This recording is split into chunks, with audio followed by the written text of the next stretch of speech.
അത്താഴ വിരുന്ന് കഴിച്ചുകൊണ്ട് തന്നെ ഞാൻ പറയുന്നത് ശ്രദ്ധിച്ചു കേൾക്കുവിൻ. നിങ്ങളുടെ സ്വപ്നങ്ങൾ പുറം തള്ളി സങ്കല്പത്തോടു കൂടി തന്നെ കാണുക.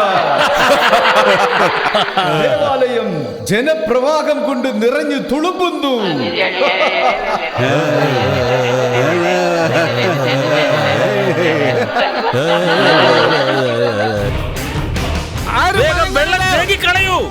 വെള്ളം പുറത്തേക്ക് കളയൂ. വെള്ളം പെട്ടെന്ന് തന്നെ തേയിക്കളയൂ. അവിടെ ഏതാ പ്രേതം?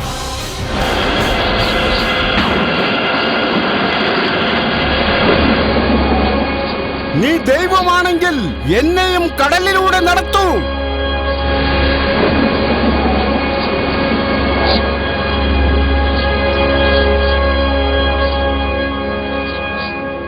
വരൂ. വേണ്ട, മാറൂ. എന്നെ പോകാൻ അനുവദിക്കൂ. പറഞ്ഞേ.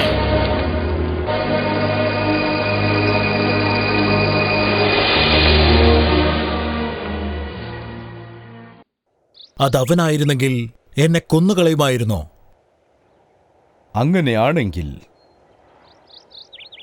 വീണ്ടും അവനെ കൊന്നുകളയൂ. ആരവിടെ? കേൾക്കൂ. ആ കല്ലെടുത്ത് മാറ്റുവേൻ. യേശുവേ, 4 ദിവസങ്ങൾ കഴിഞ്ഞിരിക്കുന്നു. ഉടൻ തന്നെ ചെയ്യുവിൻ.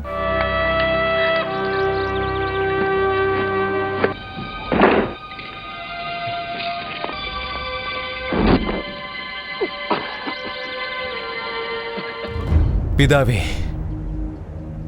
എന്റെ വാക്കുകൾക്ക് ചെവി കൊടുത്തതിന് നന്ദി. ലാസർ, പുറത്തേക്ക് വരൂ. ഇത് ആവശ്യമില്ലാത്ത കാര്യമാണ്. ആരെങ്കിലും ഒന്ന് നിർത്താൻ പറയൂ.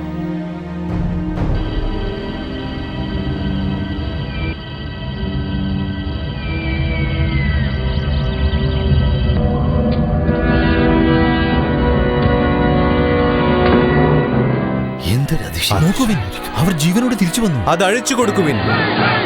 അതാ നോക്കൂ, ലാസർ ഉയർത്തെഴുന്നേറ്റ് വരുന്നു. ദൈവത്തിനെ സ്തുതിക്കൂ.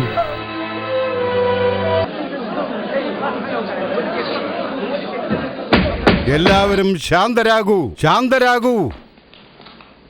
യേശുവും ലാസറും ചങ്ങാതിമാരാണ്. ലാസറിന്റെ അനുജത്തി യേശുവിനെ പ്രണയിച്ചതും ഒരു കാരണമാകാം. ഒന്ന് ആലോചിച്ചു നോക്ക്. രണ്ടുപേരും കൂടി നടത്തിയ നാടകമാണിത്. എങ്കിൽ ഇവനെ ശിക്ഷിക്കൂ. ഇവനെ വലിച്ചഴച്ചു കൊണ്ടുപോകൂ. അങ്ങനെ ചെയ്യരുത്.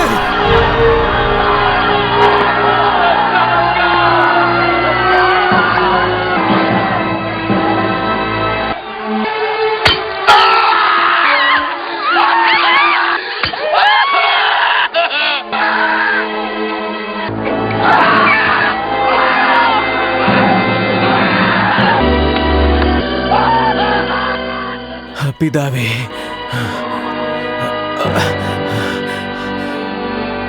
എന്റെ ആത്മാവിനെ അങ്ങയുടെ കരങ്ങളിൽ ഫരമേൽപ്പിക്കുന്നു.